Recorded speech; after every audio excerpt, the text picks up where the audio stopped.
Welcome to High Impact Growth, a podcast from Dimagi about the role of technology in creating a world where everyone has access to the services they need to thrive. I'm Amy Vaccaro, Senior Director of Marketing at Dimagi and your co-host, along with Jonathan Jackson, Dimagi's CEO and co-founder. Today, Jonathan and I are joined by Brian DeRenzi, who leads Dimagi's research and data team. Brian is leading a new effort to build chatbots that will support global health and development use cases using GPT-4. He was initially a skeptic that AI could add value for our work, but describes his aha moment when he realized there was really something here. We get into detail on the most important question on my mind, which is how can AI increase or decrease equity? This is a conversation I've been dying to have, and I'm sure it's the first of many, as we're all collectively grappling with how to wrangle AI for good. Welcome to High Impact Growth. So I am here with Jonathan Jackson, as always, and Brian DeRenzi. Brian DeRenzi, you have heard from on previous episodes, and he is currently diving into AI world and ChatGPT. So I'm really excited to chat with him to hear what's going on there and how we're thinking about AI as Dimagi and within his team. So Brian, do you want to maybe kick us off and share a little bit about kind of high level, what are you working on these days around AI? Sure. So we've jumped full in on ChatGPT and specifically using GPT-4 and exploring how large language models can be used to increase equity and support individuals and frontline workers in the settings where Dimagi works. We've been thinking about different ways that we can use models to improve existing chatbots that we have and tools that we have, as well as thinking a little more generally about how to create some tooling to be able to evaluate and think through different metrics around those. We're specifically thinking about 4 different metrics: the utility of the bot, how useful it is, if people can get information out of it and get the information that they need, how accurate it is in terms of the information that it's conveying to folks, how adherent it is to its core use, and how safe the bot is. And so we've really been thinking, instead of having a very large general purpose chatbot like ChatGPT is, we've been trying to think about and kind of hone in on bots that have a single use case and thinking about those 4 different metrics and how to evaluate them. So we're very much in the early days playing around, but we've had some good early success, which is exciting. Brian, what's an example of one of these bots? I'm curious just to give the audience a sense of how would these bots be used? I think the audience is probably familiar with CommCare, but maybe not as familiar with our chatbot work in general. Sure. So one of the bots that we started playing with actually has nothing to do with global development, but was a good test case for us to kind of explore and think about these different metrics. And so we created a bot to help people practice mock interviews. So the bot starts by asking what job they want to interview for. You give it a job, and then it will ask you a series of mock interview questions relevant to that job. And every couple questions, it will provide some feedback on the responses that the user has given and try to encourage it to try to give some positive feedback around what went well as some opportunities for improving the answer or the way that the user is responding to those questions. We found it super interesting from the beginning. There's a certain, I hesitate to use the word slightly, so I say it with a grain of salt, but there's a certain common sense that's built into the large language model. So for example, if you tell the bot that you want to be a pirate, it says like, oh, that's not a real job. Give me a real job. But if you come up with some, obscure but real job, it'll kind of proceed and ask questions and kind of go from there. And so obviously everybody's playing with ChatGPT now, and it's the fastest growing product of all time. So we're not alone in this exploration of ChatGPT, and there's lots of exciting articles that have been written about this, and it's just exploding. What caused your aha moment? When were you like, oh, we need to dive into this? Dimagi has been working on conversational agents for years. We've done, primary research in this area. We've done scale work in this area. And I think everybody has their own individual kind of aha moment where you're like, wow, this is blowing my mind. For you, when did you kind of experience that playing with these large language models? I'll tell you about my aha moment, but I'm going to go backwards a little bit to talk about my not aha moments at the beginning. So in early December, I was at a conference and was speaking to some folks, and ChatGPT had kind of just come out and there was lots of buzz and people were starting to get excited about it. And I hadn't used it, but I was familiar with how these things generally work, or large language models kind of up to that point. pre-ChatGPT. And my response to people was like, oh, it's just a next token predictor. All it does, it's trained on a whole bunch of different things and mostly trained on English data, and it's just going to predict the next word.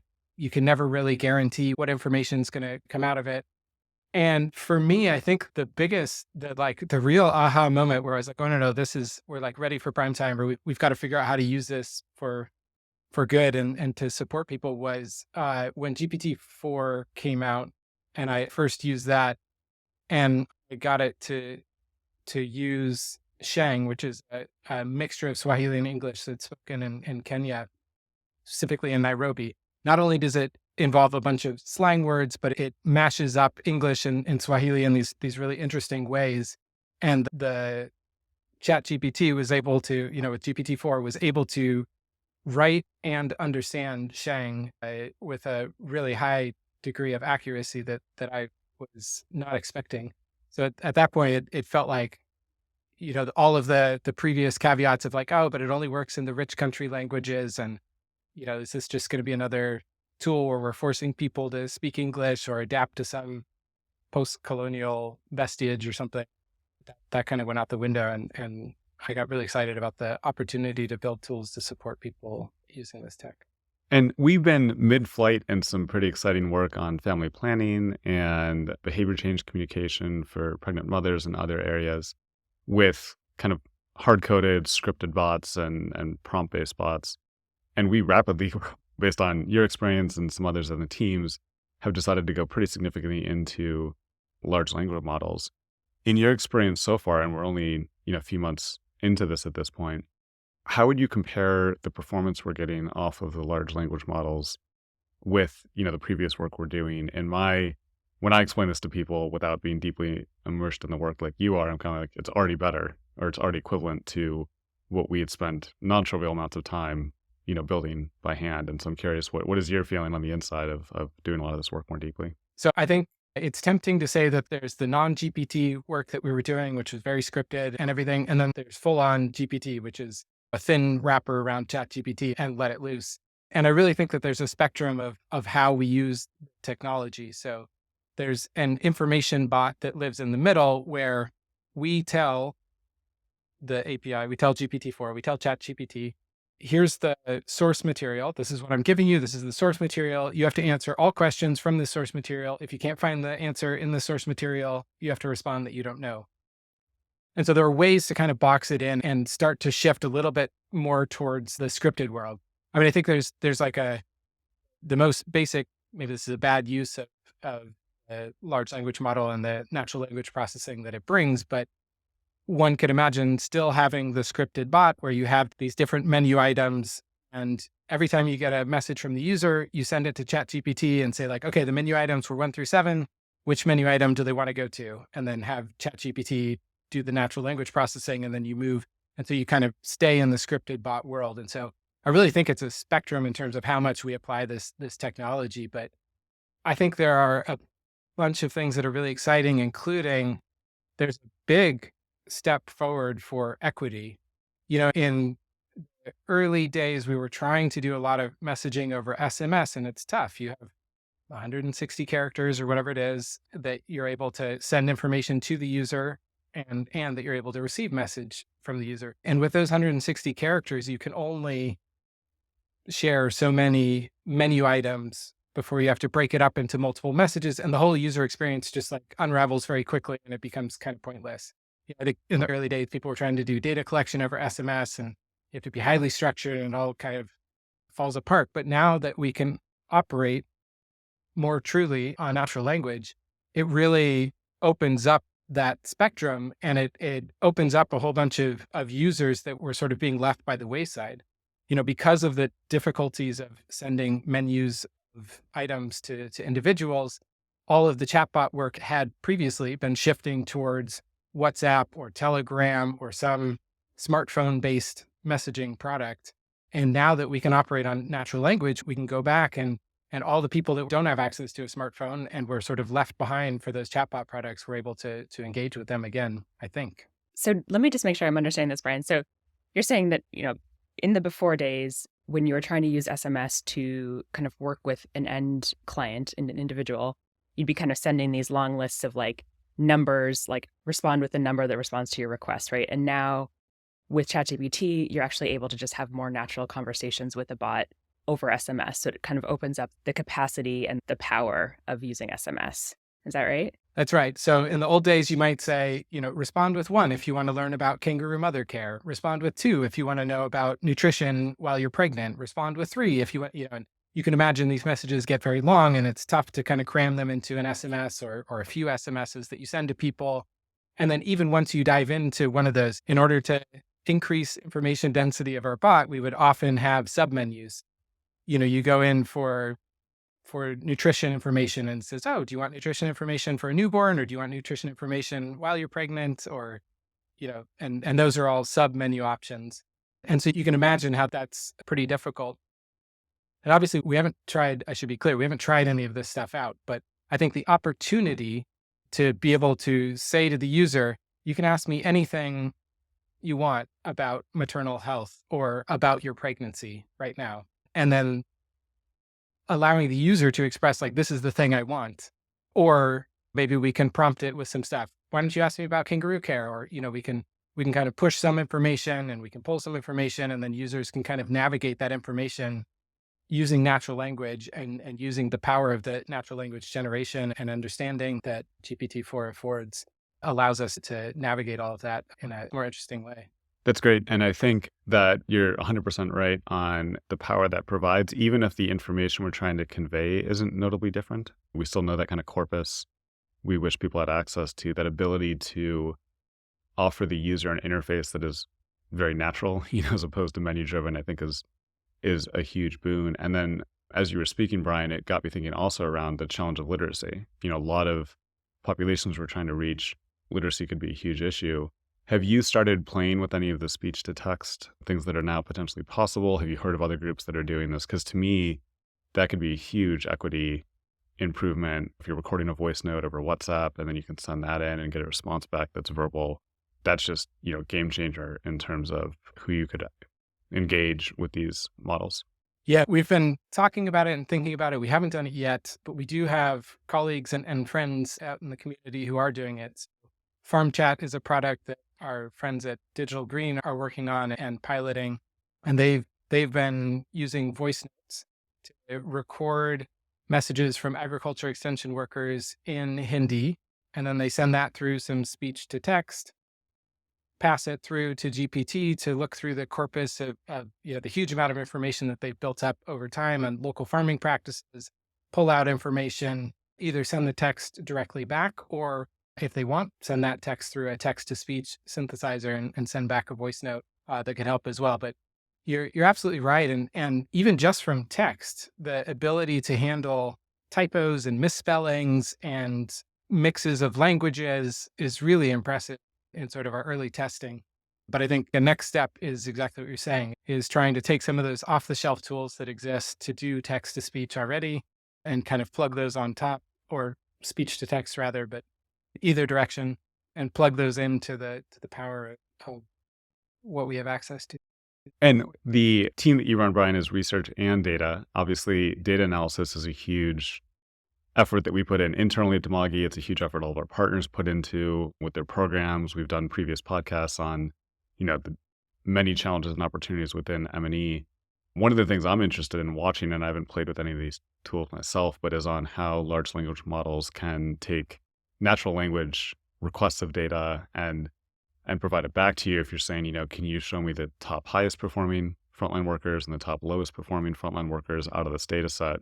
My understanding is now that some of the stuff coming out by multiple companies is actually making that much easier and more accessible, which again, I think opens up not equity in necessarily the traditional sense of the word, but opens up data access to a lot more people to gain the insights they need, as opposed to having to go through a dedicated team that knows how to write database level queries or other specific languages. Have you played with any of those tools yet? I haven't. I've sort of done the normal simple thing of using ChatGPT to summarize big blocks of text or help to generate blocks of text or lists or things like that. And I think you're right. I think large language models are having a bit of a moment right now and kind of there's an incredible amount of, I was joking to a friend that it feels like, this is probably not true, but like it feels like 80% of people on GitHub are now turning their attention towards large language models. And it's impossible to keep up with all of the development and kind of iteration that's happening. I think there's a lot of excitement around being able to incrementally train on top of some of these open source models and kind of what that looks like and how quickly things can get going. And then I think what you're alluding to is taking some of those models and focusing them on more specific tasks and training them to be better. I mean, obviously ChatGPT is trained to be a chatbot. It's trained to be conversational and respond in a natural human-like way, which is kind of amazing on its own. And for that, to take natural language power that it's all kind of given and then focus it in on specific tasks like data analysis, I think we're gonna see this interface kind of plugged in all over the place. Yeah, it's interesting from my perspective as a marketer. I'm definitely seeing like an explosion of marketing tools leveraging AI. For example, HubSpot, which is the marketing CRM that we use, released a tool called ChatSpot where you can do kind of, John, what you're saying and just kind of query your own database. And it kind of helps speed up analysis in theory that we've just started kind of playing with.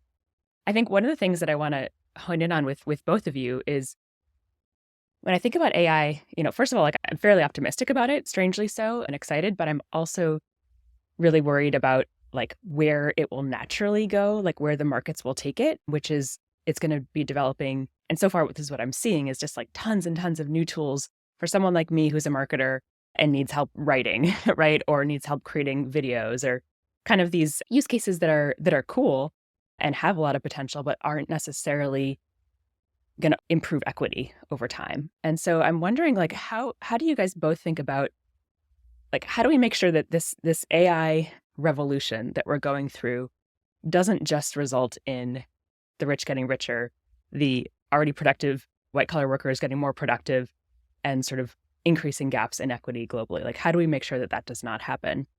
I want to hear from both of you on this.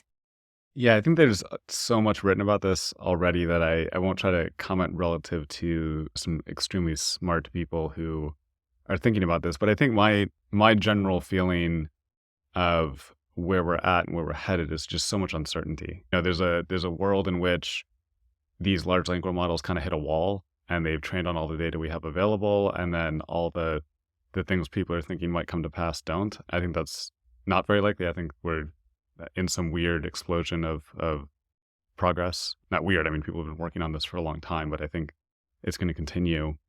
And I do think there's a huge amount of concern. If you look at the market dynamics right now, the mega tech companies, the biggest companies in the world, are poised currently to be driving this. And I think that's not necessarily the structure we would ideally want for a technology this powerful. And, there's obviously massive AI implications. You've already seen Palantir, who's a major defense contractor to the United States government, talking about how this can be introduced into their battlefield products. So massive implications for global security.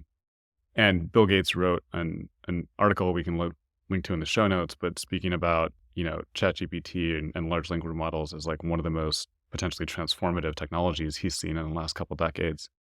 And so I think there's just huge changes that are about to happen. And I can't foresee them. And there's a lot of futurists who are predicting many different things that could be out there. But one of the things that's interesting to reflect on is the way that the internet and smartphone penetration really did a bad job of reaching a lot of people that it could have had a huge impact on. And what can our role be as Dimagi, but what can we do in the global development community to attempt to cause that not to happen again? And as Brian said, I also kind of had this view towards large language models in our work of like, oh, they're going to be trained on Western data sets. There's going to be a lot of like more advanced micro-targeting marketing crap that Google's going to do with it, or more advanced generative AI for Hollywood, but like not stuff that's necessarily relevant to our market. And we're seeing it is already, relevant in our market. There are already ways we could think about increasing access and equity. And hopefully that only gets bigger and better as we go forward. And I think, we're going to head into a place where both aspects of the dystopian future everybody's worried about are going to become reality, but aspects of all the positive things of this are also going to become a reality. So I think it's going to be both good and bad as we move forward. The aspects that really excite me from an technology standpoint within global health and development, or just the potential of this, as Brian already alluded to explicitly, with equity, the ways in which not just large language models, but other advances in AI can support diagnostics, can support better global data analysis, aggregation of data. These are all, hypothetical things that sounded interesting that like really could become quite easy. One of the things that's fascinating about what's happening right now is the thing that was just unforeseeable 12 months ago that a random open source developer on GitHub could do is now like a Saturday project, and the ability to link these tools together. And I just read a blog article yesterday. I don't understand the technology behind what it was alluding to, but as Brian mentioned, the ways in which these models can now be layered in the open source community. There's one view that you have to spend billions of dollars creating these models. It's a huge training cost. You need to be in OpenAI or Google or somebody to create these models. And then there's another school of thought, which is no, you can link together a bunch of incremental open source progress and you're going to go even faster. And if that's true, that's both terrifying because open source is really difficult to control. It's much more difficult to regulate, but at least that doesn't have the big tech problem, of one company owning such a powerful technology or several companies owning such a powerful technology. So not a ton of new insight for me. And I've been trying to just read and consume and podcast and these things, but it is a really exciting and terrifying, point to be. I have two young boys, 6 and 8 years old. And I'm like, are they ever going to write a research paper, in school? Like what?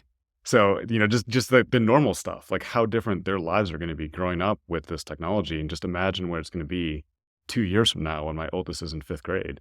It's a funny thing. We were talking to a teacher this year about spelling. It's important to be a good speller anymore because like everybody's got spell check. And now it's going to be like writing. It's important to be able to compose a sentence, or do you just speak to ChatGPT and it, spits out the answer for you? So that's some of the stuff flowing through my head that's not, too specific to global development, but even just within my own life, I think this is going to be a huge change for my children who are going to grow up quite different than I did. It feels like AI can make most individuals way more productive, but it's like, how do we make sure that the people that are already doing incredible, important, equity improving work are actually the ones getting on that train, right? And then it's not just the tech bros in Silicon Valley that are working on better ad targeting, which is why I'm also just like very happy that, Brian, you and your team and other parts of Dimagi are starting to dig in on this, because I think it's moving so fast and it is being really dominated by these large tech companies, which concerns me. So yeah, Brian, curious to hear your take on this, that same question around equity. Maybe just one thing to add in before I forget. I was listening or reading, I can't recall, something that was looking at the productivity improvements that happened due to the internet and smartphones. If you had told your 1985 self, if you're older, that everybody was going to have a smartphone as powerful as they are today, everybody was going to be connected to the internet, you could communicate with anyone, anywhere, you had translation technology, how much more productive do you think society will be versus our current trajectory? You would have probably guessed much more productive than it's ended up being. So as a lot of this AI productivity discussions come up, a lot of people are now looking back and being like, well, that didn't happen to the degree we thought with the explosion of the internet and smartphones. And so there's also this potential that it's incredibly distracting.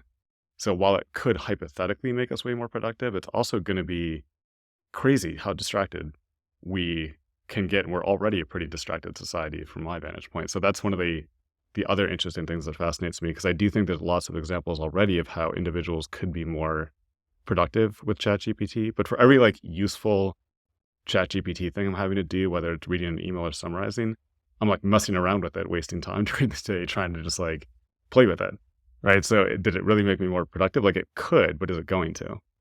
Yeah, I feel the same way right now. When I use ChatGPT, it doesn't actually save me time, but I feel like I'm like learning how to use it, and that feels like a valuable use of time. But yeah, no, and I would say with the internet overall, like it probably just made us way more distracted, gave us way more information that takes us down rabbit holes. But yeah, Brian, over to you. Yeah, I have a few thoughts to piggyback there, and then one other point I want to make. And the thoughts to piggyback to your most recent, in terms of playing with ChatGPT and kind of learning how to get useful information out of this.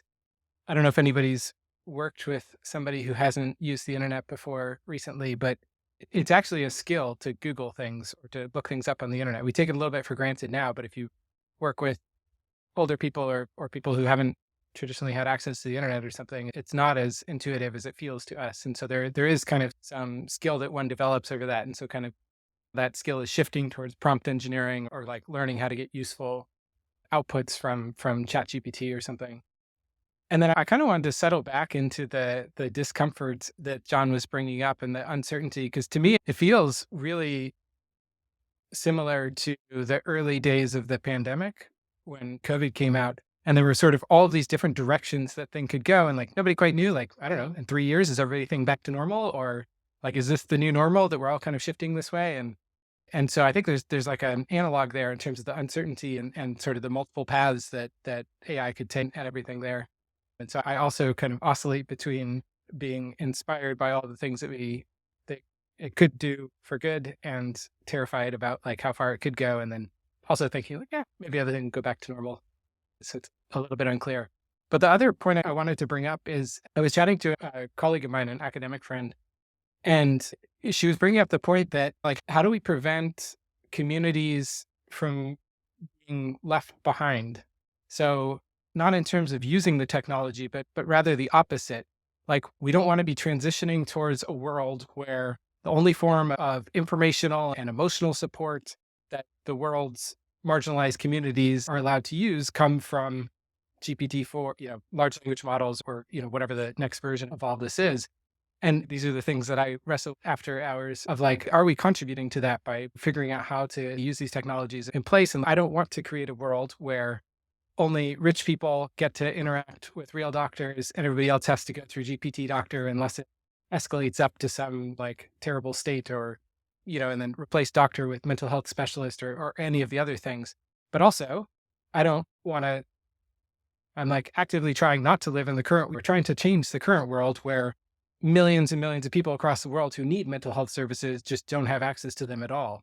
So how do we balance that? And how do we push towards equity and how do we push towards supporting people in marginalized communities? And I don't have an answer to it, but that's something that's been on my mind and some of the conversations we're having internally at Dimagi. I like sitting with that discomfort, Brian. And another thing that gives me a lot of discomfort, particularly around the massive hype that we're in, is this finally the time that Silicon Valley was like right about all the hype? We just went through this huge crypto boom, which is just ridiculous. And there is just a very common hype cycle around these technologies. To me, the rate at which this one's like kind of demonstrated value has been surprising. Like it feels different. But then there's this other side of me that's like, this is just the next one. There'll be the boom and bust of hype. But I agree with you. I think there's lots of ways that well-meaning approaches to doing this could be just like really bad product ideas or great money-making ideas and really bad like structural changes for society, right? Because what if we view that digital chatbot for mental health is now good enough and stop worrying about solving the equity problem that it should be abhorrent to all of us that millions of people don't have access to the mental health services they need, and lets people off the hook of trying to solve some of society's more difficult problems because like, oh, now it's good enough. Just throw AI at it and then let all the rich people have access to the better version of everything. And I do think that there's a huge dystopian world that we want to actively avoid. I think there's also like this open question though, and I've seen some early studies recently comparing like an actual doctor's response with a GPT response. I'm sure you guys have seen those as well. And actually saying that like the GPT responses were in some ways stronger and more empathetic and more clear and all these things, right? So I feel like in hearing you both speak, like there's this assumption that like the actual human contact is better, but I don't know that that's always true. And that's a great point. We can link to that study in the show notes. But I was actually just talking with my group chat with my friends about this, and one of the doctors chimed in. He's like, well, that was comparing a random doctor talking on Reddit to a person he doesn't or she doesn't know. That wasn't comparing the best doctor with the most effortful version of that conversation they could have had. And then you say, well, you don't get the most effortful version of a conversation from a doctor. And it's like, well, should we maybe be fixing that part of the problem? Right? It's like, okay, yeah, so the current quality of service may be good or bad in a given area that we're trying to apply AI to. But if our answer to like how humans are behaving is, oh, accept that underperformance or accept that bad trait and then design around it with AI, as opposed to being like, what is going on that doctors aren't given the time and the space to have the appropriate conversation with their patient and is throwing AI into it the answer? But yeah, I think that's a great example, and it's double-edged, right? Because you're like, well, on average, it is better. But should we be accepting the current average as the thing to beat or to drive up that human engagement?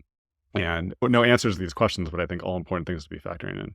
I mean, I think what you said earlier, like, let's not let AI be the reason that we're letting ourselves and other humans off the hook, right? I think we actually still need to be aspiring to better.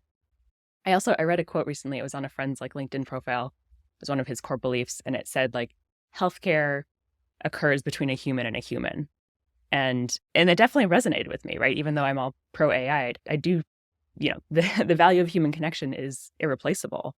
And I think as Dimagi, that's actually one of the things that I've really liked getting to see is that, I would say that feels kind of core to who Dimagi is as well, right? Like, we're not trying to replace community health workers. We're trying to support them so that their lives are better, their jobs are better, and they can actually deliver better outcomes, right? So there is a tension here for sure. I just want to go back to something John said earlier about Silicon Valley. Maybe this is the moment that Silicon Valley is correct. And I would say Dimagi has taken a skeptical stance to most AI and sort of, we didn't do anything with blockchain. We didn't do anything with crypto. We didn't do anything with some of the hype cycle that John was alluding to before. And I was talking to a partner recently, and they were like, oh, I thought Dimagi was kind of anti-AI or wasn't interested in it. Now you guys are going all in on GPT. And the answer was kind of like, well, yeah, it wasn't useful before, and now it seems like it's useful. Somehow it's reached a state of maturity or utility that it can actually be useful in environments we're working on. And I think there is something exciting there with the uncertainty and unease, the potential dystopian future we really want to avoid. So I think as long as we're staying in that space of unease and discomfort, I think that's how we avoid it, is to work on this stuff, but to have that kind of top of mind and actively be thinking about what we're doing and how it can affect things in a positive way for marginalized communities as opposed to increasing disparity. I love that, Brian. And it kind of reminds me of I think parts of cognitive behavioral therapy and other forms of therapy where part of it is to just sort of sit with the discomfort, right? And that's kind of where we're at collectively right now. Brian, in closing, what would you say, a number of folks in our audience are at kind of peer organizations that are also kind of grappling with technology and global health and development. What would you recommend for them to be thinking about right now or doing when it comes to AI? I think the same thing that everybody else is doing. I mean, I think it's important to highlight, maybe I'll sort of restate this or something. This is very early days. Dimagi's involvement in this stuff is weeks old. And there is this step function leap, this big step up that's kind of happened with some of the most recent large language models, and the attention that it's getting and sort of rate and pace that things seem to be improving, time will tell, is really kind of fast and furious. And so I think the only thing to do at this stage is to explore, keep that discomfort in mind. Thank you so much to Brian for joining us today. We'll very likely have a follow-up conversation with Brian and perhaps some of his colleagues to follow on this journey of leveraging ChatGPT and large language models to advance equity in global health and development, specifically focused on chatbots. For now, I'll share my takeaways. So first is that large language models have reached a state of utility for global health and development. So now is definitely the time to start paying attention and exploring how you can leverage them in your work. A few examples we talked about today. One is SMS. ChatGPT opens up a huge potential for text messages, making them more useful and expanding access to information and services. Second is voice to text. It opens up the possibility for us to better use voice to text, which can support non-literate populations. It also advances accessibility of doing data analysis. We're in a very uncertain and uncomfortable moment in time where it's really not clear where this will take us. Both the best possible outcomes and the worst possible outcomes could both become true. We have to sit in that discomfort and actively look for ways to ensure that AI is used to advance equity. If you're listening to this podcast, you're doing something good out there, I know it. So I hope that you take this as a bit of encouragement to jump in. And lastly, we can't let people off the hook because of AI. The value of human-to-human connection is paramount, so let's look for ways to leverage AI to maximize what humans can do, and let's not create a world where only rich people get to interact with human providers. That's our show. Please like, rate, review, subscribe, and share this episode if you found it useful. It really helps us grow our impact. and write to us at podcast@dimagi.com with any ideas, comments, or feedback. In particular, I'm curious to hear, what are you thinking about when it comes to AI? I'd love to hear from you. This show is executive produced by myself. Danielle Van Wyck is our producer. Brianna DeRoos is our editor. And cover art is by Sudhanshu Kant.